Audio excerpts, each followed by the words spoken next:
Welcome to Take Me Back the Interviews. I'm Mary Kathleen Mehuron, and I am here today with Paul Ruezler. This story begins with a very interesting phone message.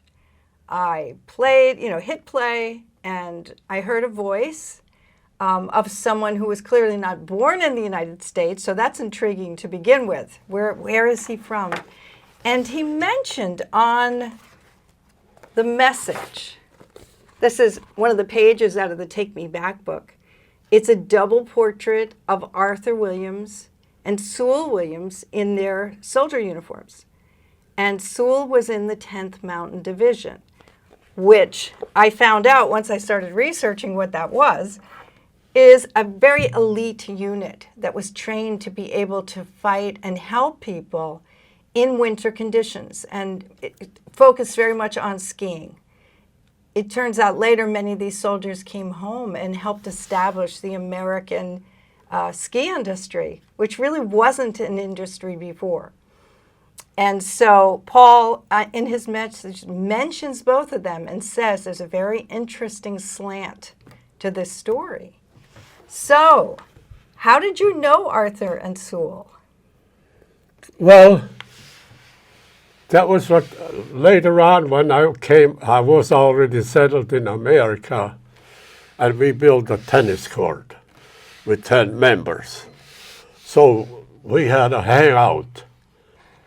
So on good days we sat up there and just talked about, and he liked to talk about the 10th Mountain Division, how hard these guys were suffering, stuck in the woods, trying to take a German hideout.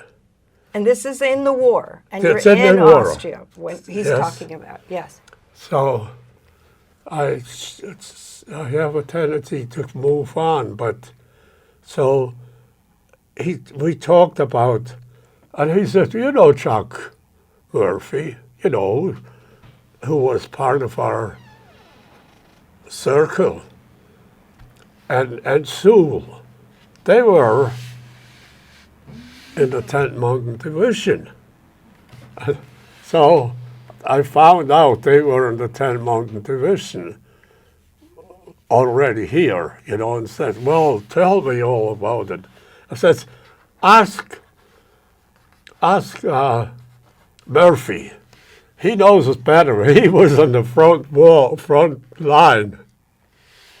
And I said, Jack, tell me about what it is like to fight in Italy with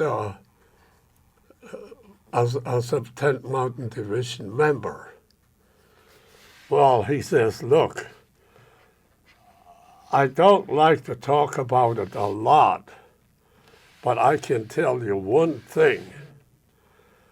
When the Germans bombed us, or actually had, big flags to stop the 10th Mountain Division in that hill. He said, when they have a bomb explode next to me, my hole, I'll run over to the other one, because this one, we know there's not a second one coming. Huh. And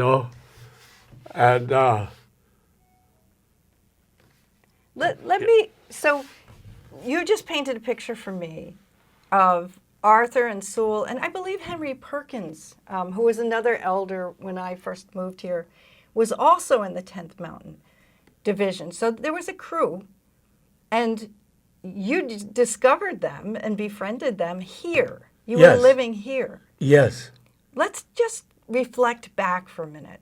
When they were fighting the Germans in Austria on skis, how old were you? Approximately. about 5, 6 years. 6, 7 years maybe. So you're a small child, and you told me Yes. something. So- I picked Paul up to come to the studio today, and we were chatting on the way, and he told me an amazing story I'd like you to tell. Again, is when the Nazis came and took him, and he was 8 years old.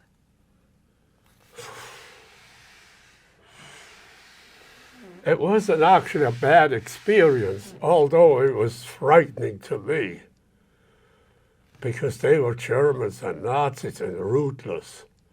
You know, they already started executing Jewish people, and, you know, it was a you know, but as it turned out, they dropped me on a little village where the train stops called Ludesh. And I know about Ludesh from skiing, you know, because my mother was born in the mills.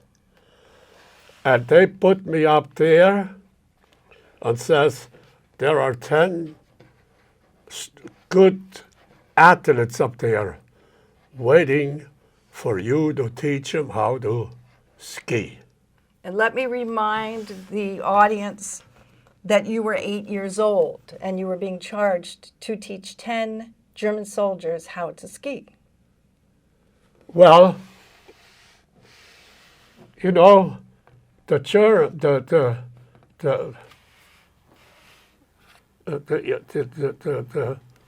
Americans were having bombing raids from England and came in to Germany, dropped the bomb, and turned around. But it came to be too long for the Air Force to drive, to fly. They needed this outside, they needed this hill that was based in Italy. I forgot what they called it the name, but I suspect they had Mussolini there. That's why the American wanted that outline. But I also believe the Germans rescued Mussolini. But there's another reason why they needed this outlet, this hill, right? It was a mountain, right? Did it have a name, a particular name? Did it have a name, that mountain? I've been since you called me, I'm trying to find out the name of the mountain, and I just can't remember. Well, it's okay. But what's important about the mountain is it was strategically important. Now, well, Paul, like a lot of Americans, I'm ashamed to say that whatever history I know, and it's not much, is about the United States. So can we go back to your town and describe how it's oriented? Because you're mentioning Italy right now. Yes, well, the 10 Mountain Division is fighting in Italy for a mountain, right? And it's not only important for the American to get Mussolini, but they captured him before that, but we didn't know that. Only weeks later, through the divine line, we found out. They also needed that mountain and that village to build an airport to drive into Germany over Austria. Oh. To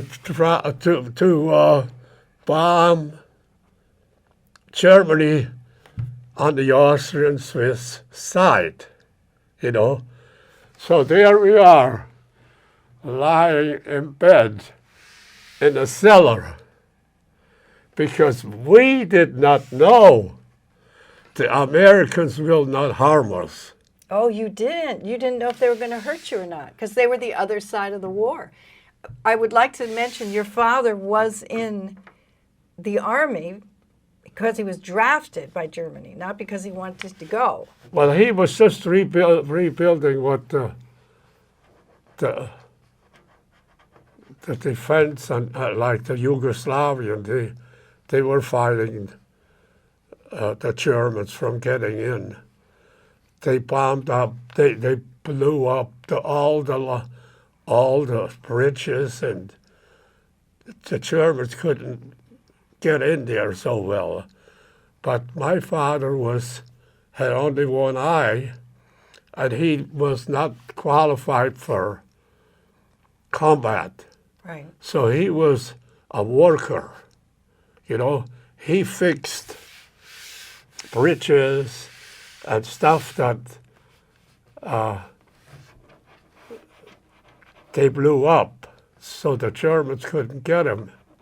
He had to rebuild those, you know. There was a whole, it's called OT, working group or something like that. He was in that. Well, I think it's important to, and I'm still picturing you as a young boy.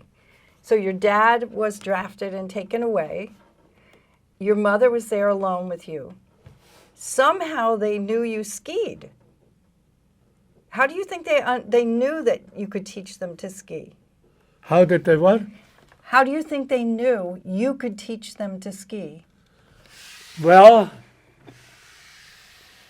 there was this family skier in Austria called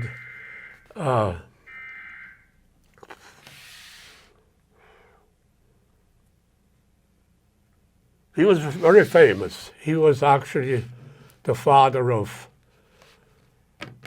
skiing in Austria. Ottmar, no, Hannes Schneider. I don't know. He was the plus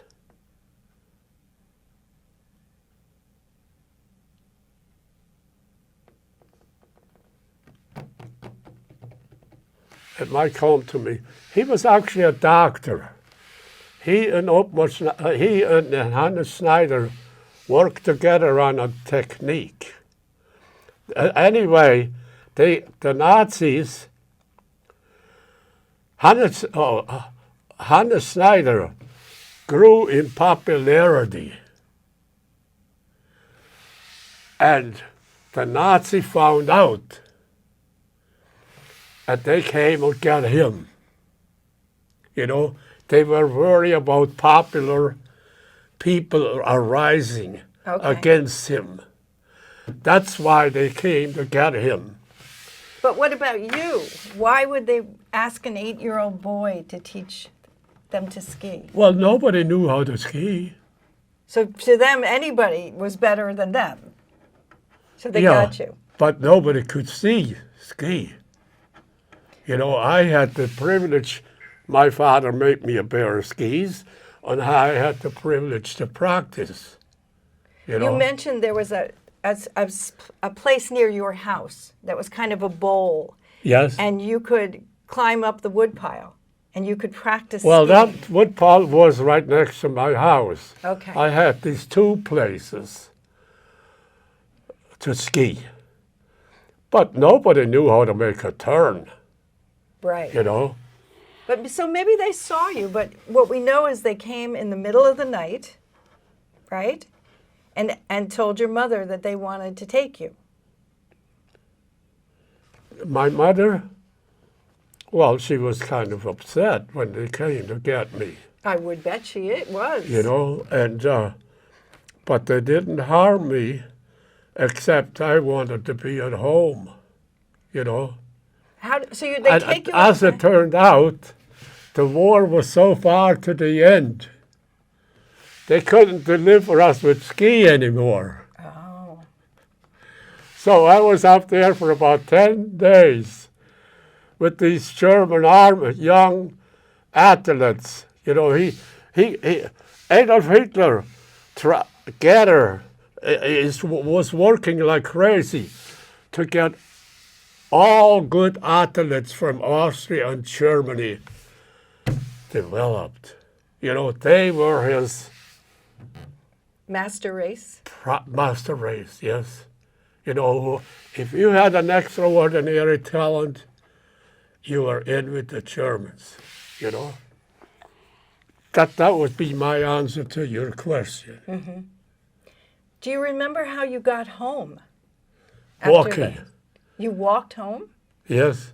Well, I walked up. You know, there was just footprints. The road to that village was closed. Only the farmers lived there. Yeah. You know, that was not an open road. Walking home. I could walk down to the town of Ludesh. I guess I gave you already the time. I could stop there and get something to eat. And the woman says, well, I'm going to bring me to the train station and you get out in Dornbirn where you live. That's how I remember walking 8-9 hours in snow up to here. Oh my gosh. To make it home, you know. Now, I have 3 sons, so I'm feeling this story very, very strongly. Do you remember when your mother saw you after those 10 days? What's that? Do you remember when your mother saw you after those 10 days, when she saw you Well, walking? she was crying and never stopped. Of course. I said, Mom, I'm here. Oh, They didn't harm me, what a miracle, though. you know. And the bombing kept going on because the 10th Mountain Division provided. They got this mountaintop. And they start bombing Germany. Did I tell you that already? Not very little. You can keep going. They stopped bombing Germany on the eastern side, you know, on the Swiss, Italy side. You know, we were all night in a cellar because we didn't know when the Americans dropped bombs on us. And we were just lying there. And we could also hear, this is, those airplanes, it wasn't more than 200 miles from where the Mountain Division fought and where I lived, see? So they could actually have Finnish access. And there's one thing I forgot all about it. When the Germans, when the Americans started bombing Germany, the first few days, I met Bob Bisbee. Well, also on the tennis court or whatever I went there. But you know, Bob, I understand you volunteered to bomb Germany. Yes, I can tell you, you know. Believe me or not, Paul, 35 airplanes started bombing in Germany, and 3 of them came back. And he was one of the 3 planes? Because they were ready. And we had, you know, smaller planes to protect that. But those airplanes that were protecting them had to turn around before they finished their job because they couldn't carry enough fuels. He says, I sat in that plane, no protection, and one after the other went down. And this was Bob Bisbee? That was Bob Bisbee. So we have a Bisbee who is an airline pilot who is bombing. Well, he wasn't an airline. He said, they showed me 3 days how to fly an airplane. In 3 days? And they said, you're ready. You're going to bomb tomorrow. 3 days. So You know? I'm just trying to wrap my head around all this. We've got a Bisbee from the historic Bisbee family of the Mad River Valley. Yes. We have Sewell and Arthur, who are there fighting with the 10th Mountain. And maybe, I'm pretty sure Henry Perkins was with the 10th Mountain Division as well. And they defended a strategic mountain near your home and won at least that. They won that, and that was the, Adolf Hitler didn't have all of Italy yet. You know? Yeah. They should have. They didn't have all of it. You know? So we've heard some, there's a lot of trauma here. The fact you were gone for 10 days, the Nazis took you. You made it back home, thank God, alive. You're mentioning other locals who fought and made it home. It's fantastic. It's a fantastic story. I think we should start moving, though. This is a long period of time.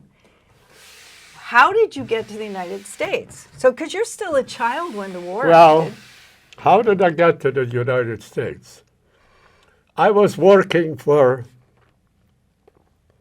indirectly for Doppelmayr. They made ski lifts. Okay. See? And this morning, some morning, I even speak German now. Some morning, I saw a little card on my table.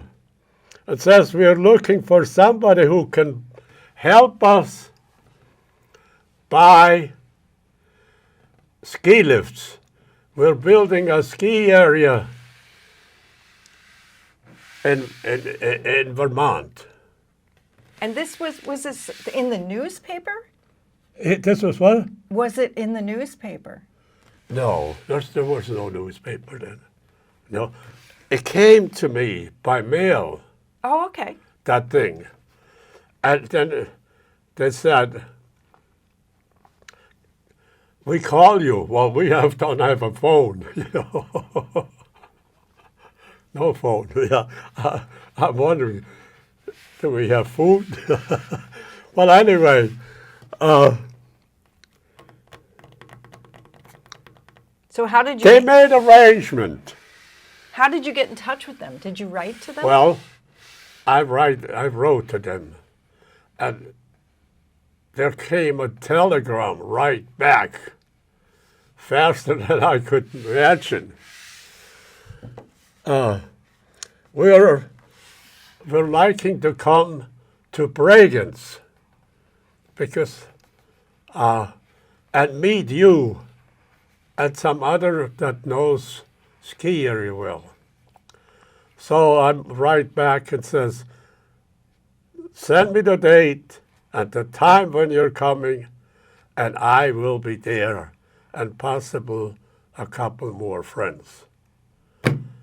So we were there, and sure enough, there were two guys coming off the train, and we all were dressed sort of more like Italians, right? But there were these two guys coming off the train, dressed like American, preppy jackets, suit, and the Oxford shoes, very fancy shoes.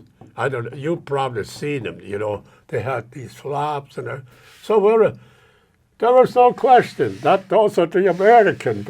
I walked right over and say, are you Americans? Yes. Okay. I wound out talking to them 2 days, or the 1 or 2 days. Did you speak English I at had that time? these pictures from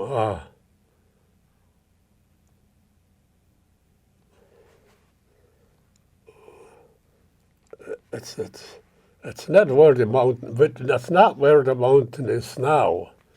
The mountain before south. What's that? That it's always closed in the winter. Glen Ellen? Huh? Glen Ellen, are you talking about? No, No, the other side. Before the bridge there, we go down into Warren, and there's a road going up. I'll get the name sooner or later. Well, I said, I believe,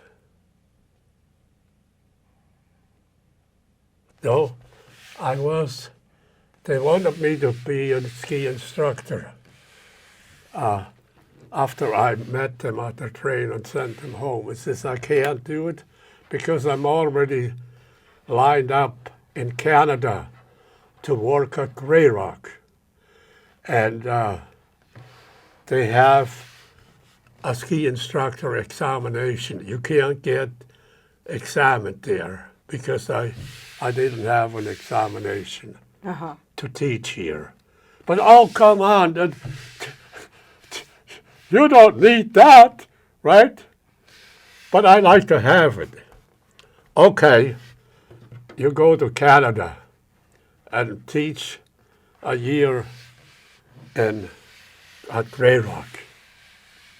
And let me just be clear. So when you went to Grey Rock, they were offering, and you're saying an examination. Was that like being licensed? Yes. And then you had that credential. That was very smart of you to do. Yes. Well, they offered me, do you want to be an examiner? No. No, I got, so well anyway, I was a ski instructor at Grey Rock for a year, for a winter. I was a Class 1 ski racer in Austria. Class 1 was, they picked the Olympic teams from it, Oh my. They were 20 in there, Well, anyway, I never made the below 10. So, well, anyway, it wasn't quite what my mother wanted me to do, right? I remember, I was lying in my bed, obviously in the same bedroom as my father and mother. My mother asked, my father, what are we going to do with Paul? He wants to be a ski instructor. You can't make a living as a ski instructor, And she refused, And I started thinking, well, put common sense together. I don't think so. I'm able to make a living as a ski instructor. So I dropped it and was ready to go back to my old jobs, which I also was. I had a good memory, I was very, I was there, worked there for 5 years, and I knew we had like thousands of articles to sell, and I knew them all. So I was pretty... You were pretty smart. Much in line. Well, I don't want to say Let's that. just say it. I was You were in pretty line smart. for that good job. Yeah. But then, as I made the decision to go back to work to my old job, I come back, and Peter Estin and Hans Estin, who were the ski school directors at Sugarbush, sent me another letter. Would you be willing to go to Chile for 5 months?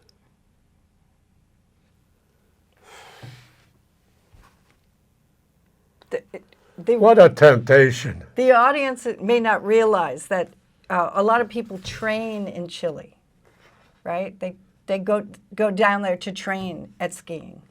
Yes. And so they wanted you to go for 5 months to teach or to train? At Chile, they want me to do a feasibility study of building a ski area. Oh my gosh. La Parva and Farallones. there was one lift there already where we could run our own ski school and keep the money. And we also had a fixed contract to be 5 months in Chile. So did you go? Sure. You know, there's a ticket to fly to Chile and get so much contract money. Well, I couldn't refuse. No. I went with my other friends. We fly over into Chile, and what a life we had. First we stayed in the hotel, then we had a house with a maid and made breakfast, cleaned our skis every day, you know. They treated you like a king.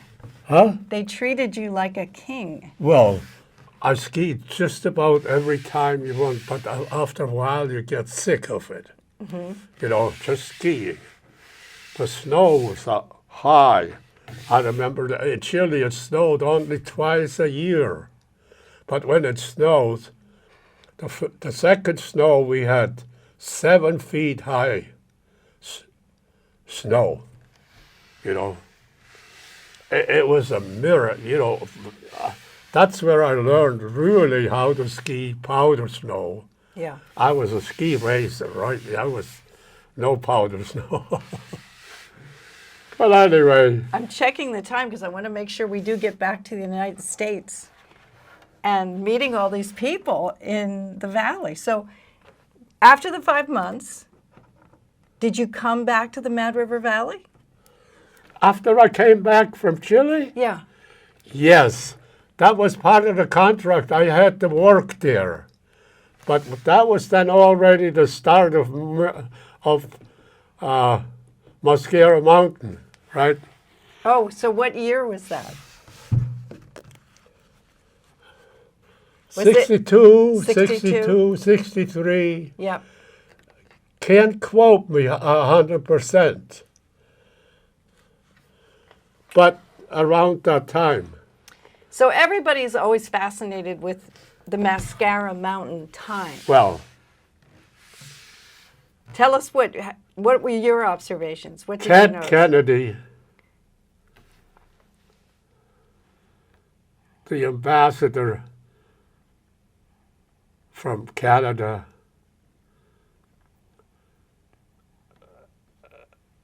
and just the whole ambassador office. I learned them to know in Chile. I actually had a pass to go to the American embassy anytime I wanted to. In Chile? Huh? You had a pass in Chile to the American?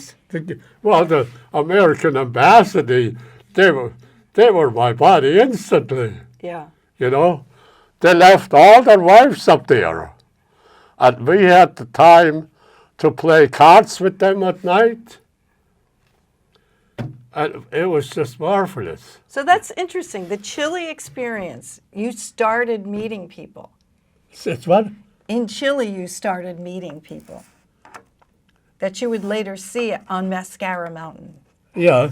Well, that was before Mosquera Mountain. Mm-hmm.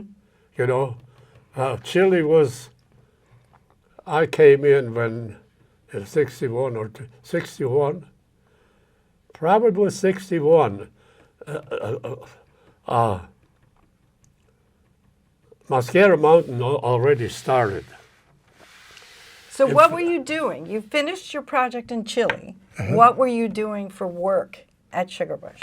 We, Andy Hangstaller. Oh, I hear his name so often. You remember him? No, but I people talk about him still. Well, he had a motorcycle shop Yeah. and a ski shop.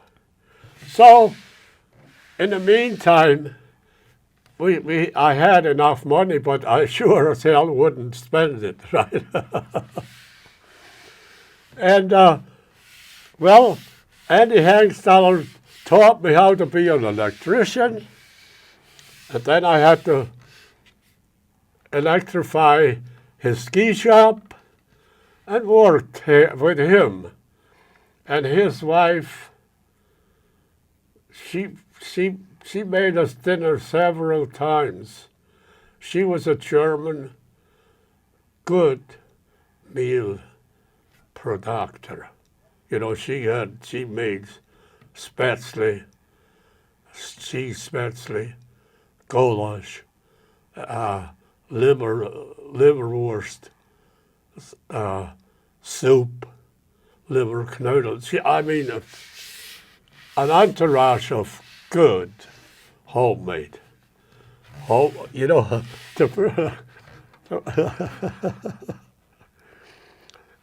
Andy Hangstander's wife made also homemade bread, you know. I remember the first time I ate dinner here in America. I think it was on the Berghof. I'm not sure. The bread they served, I was actually homemade.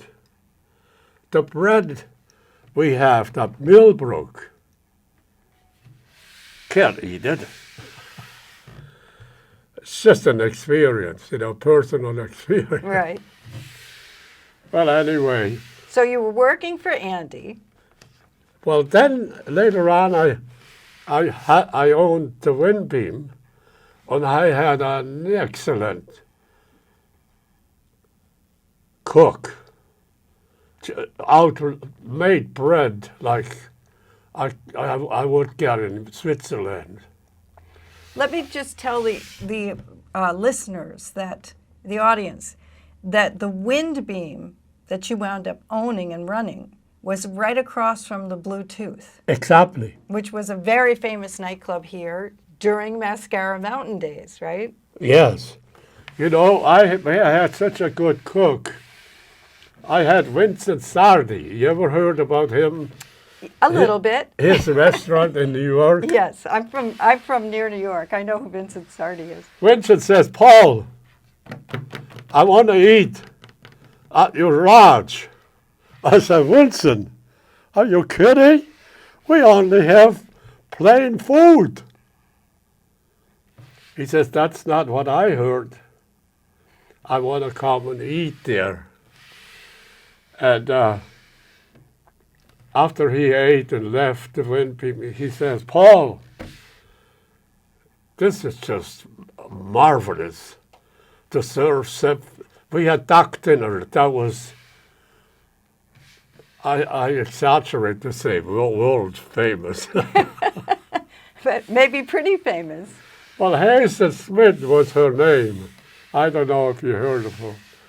She was just an extraordinary cook. And of course, my wife was very educated. She went to Emerson, and I empowered her to run the wind beam for me. So she was very educated. Now, did you meet her in the United States? Your In wife? Grey Rock. So she was Canadian. I met her. She came and visited me at Grey Rock. And she also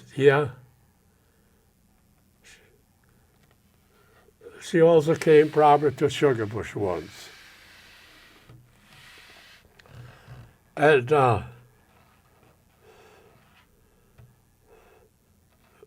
do you want to keep going on? I mean, Yeah.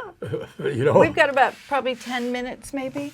What's that? 10 minutes. Yeah, well, I don't care. I have plenty of time, but I have this tendency to mix you up a little bit.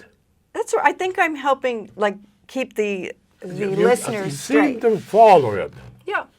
you know. Well, anyway, So you met your wife in Canada.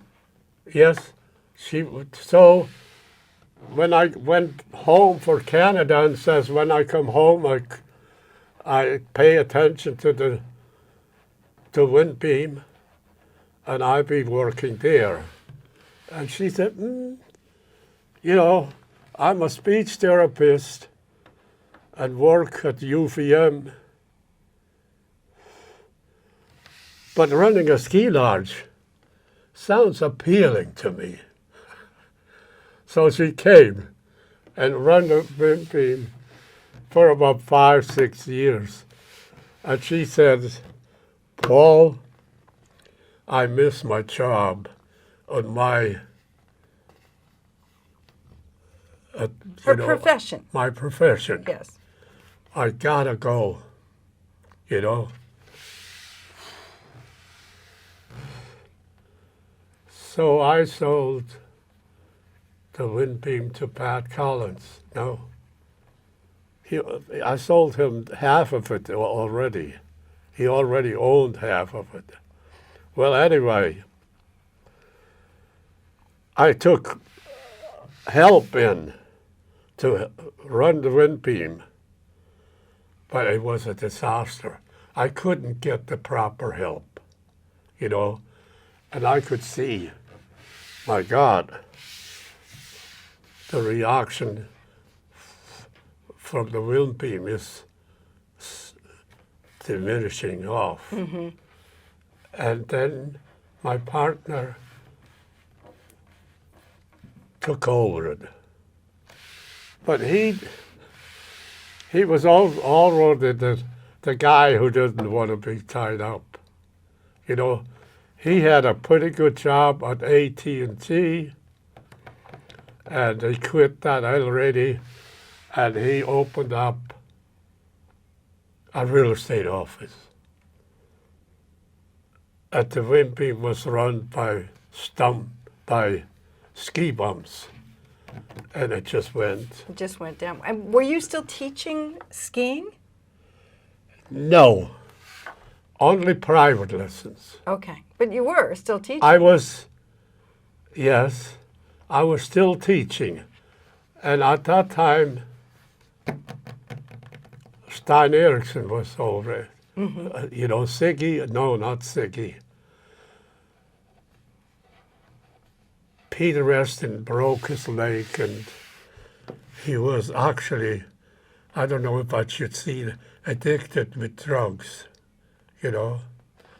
He broke his leg dancing in Chile, falling off the table. Well, we were all young once. Well, we had a ski instructor that had a broken leg. He managed to ski on one leg. Really? Yes, he did. Because I talked to people later on and said, oh, yeah, I remember he had a cast on, you know, just a half of one. You know, so I remember that's true. How many years have you lived in the valley? Right after Grey Rock, 1960. Yeah. The year after, when I came back from Chile. So you stayed. You found Yes. work. Well, I stayed. I went home to Austria when the ski area closed.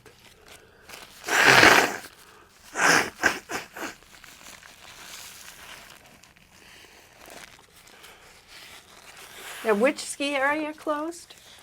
What's that? You went back to Austria when the ski area closed, you said. Yes. And which ski area? Which one? Oh, I mostly went to Zürs, very fancy ski area, not too far from my home. And my father already bought a house near that ski area. And that's where I went, to Zürs, very fancy ski area, next to St. Moritz. I mean, in popularity. It was one of the better ski areas.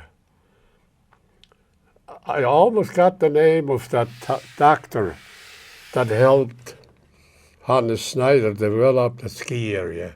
counter rotation. He was I think he was a college educator. His name was Stefan. Still don't get it. I'll That's get all right. it sometimes. So let's get back in the United States. So you're here, you did the big project in Chile, you came back and worked in the Valley. Yes. You own it was a pretty big hotel. Yes. And wound up selling it because you couldn't find the right help. I started building houses, No kidding. which was more my passion Yeah. than, you know, than running a ski lodge. When you're in a bad mood, you can't show it. Well, actually, I don't very rarely get in bad mood, but it wasn't my passion. My passion was skiing. My passion was building. In fact, I had a partner by the name. He was a stunt man in Hollywood. Mm-hmm. Michael Cleven was it.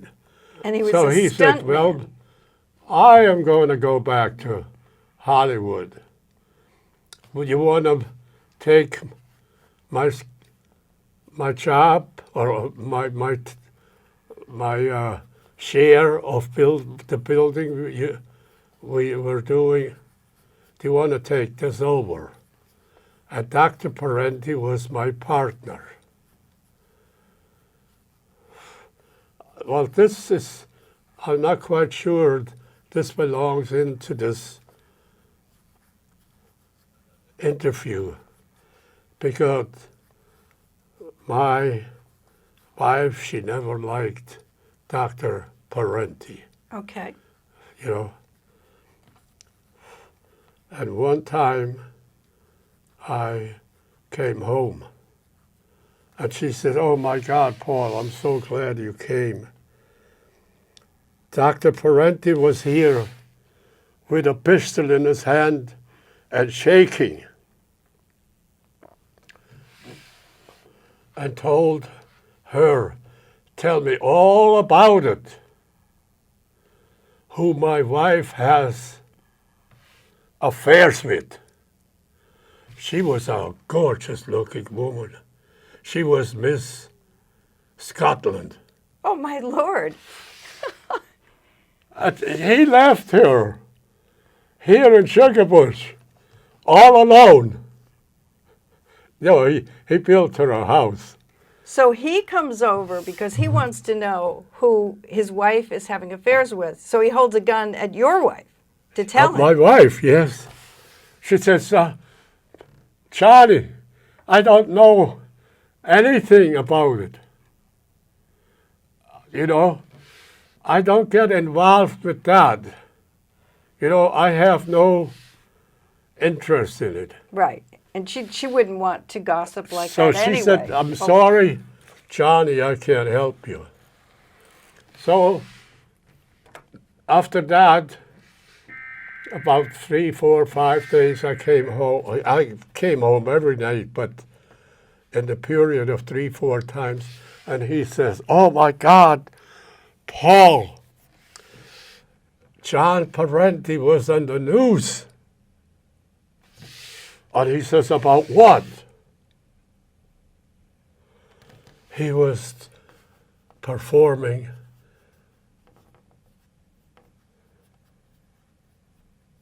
abortion and caught with his pants down and is in jail. Oh, my gosh. This was quite a guy. John Parenti. So we're going to run out of time, but I want to talk about one more thing. When you settled in the Valley, you mentioned that there was, which is really interesting. It's interesting that you were a child in the middle of the same war that Valley people were fighting with the 10th Mountain Division.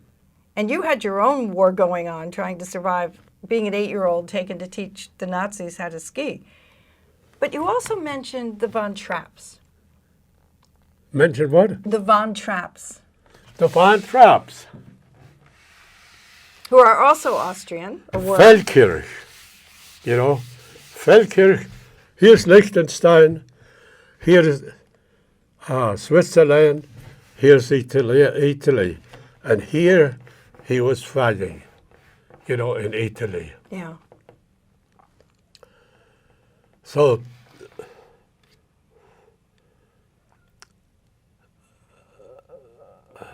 You said this was actually while I was still working for Doppelmayr at that time.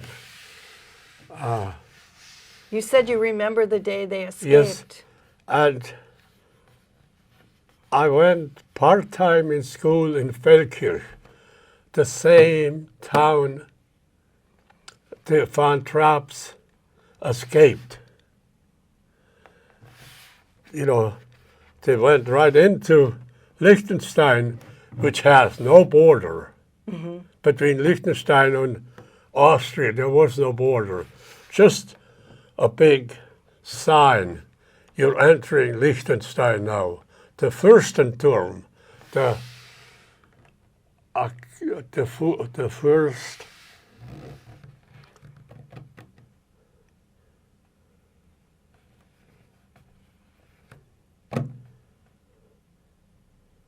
kingdom. Or no, it was a Fürsten, or a Fürsten. First means I'm the ruler of Liechtenstein. She was a Fürstin, you know. She was the first, but it was a small little. Liechtenstein is a very small. You probably see it on a globe someplace. Well, you were talking about how you remember the day they escaped, and then by the time you came to the Mad River Valley, you were so delighted that there were Von Trapps here. Yes. Well, when they successfully escaped and were in Switzerland, we lost contact with them, Yes. you know. The next thing you know, when I came to America, I ran into Von Trapps, Stefan and Elizabeth. They were the two friends, close friends. Well, that is a wonderful story, and I thank you for being here today. Paul Ruezler, what a life you have led. It's really, there isn't enough time in the world to talk about all of it. But it's good to have you. And we're going to say goodbye to our audience. This is number 4 of Take Me Back the Interviews. And I'll see you next time. I really am thrilled to be here and represent my experience about the 10 Mountain Division, the way the life was at the end of the war and during the war. So I thank you for coming. and I thank you for inviting me.